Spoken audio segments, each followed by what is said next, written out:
Okay, so there's a layman's term.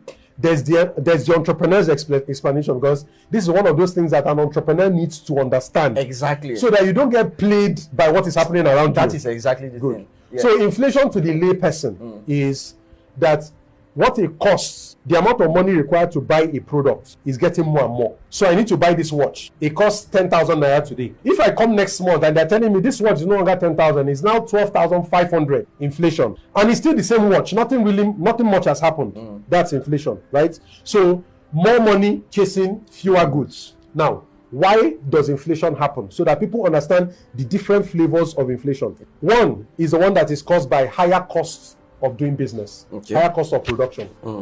When the Boko Haram problem was at its height, and it was becoming very difficult for farmers in the north to either farm or produce products. At a time, it was tomato. Tomato became so expensive because the cost of producing tomato in some places was the cost of human life. If you go to the farm, they kill you. So for that reason, people held back. The quantity of tomato in the market reduced to the extent that it was not able to match the demand. Why? Because the cost of producing tomato increased. Even moving it from the north to this place, they will tell you there are all these people on the road extorting them, the roads are bad, all these things. So it's not as if nature started demanding more to produce tomatoes, or that we do not have sunlight, or the fertilizer, something happened to fertilizer.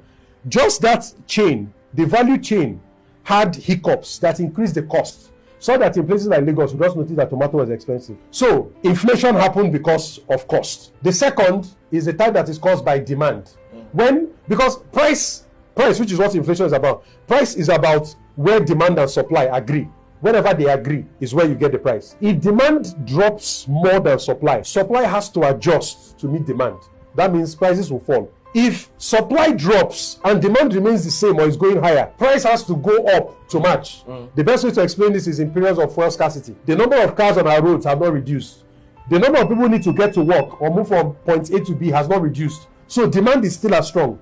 But because of whatever happened on the high sea or with supply of petrol, all of a sudden our filling stations don't have petrol. Just few of them have petrol.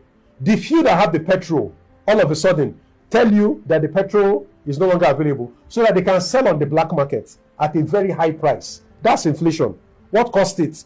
Because there was a dislodgement between supply and demand. Yes. That's another way that it can happen. The one we are facing now is largely due to our exchange rate, and it's also based on demand and supply. More people want the dollar than they want the naira. As a result, the value of the naira, the price of the naira has dropped because the demand for the naira is not a lot.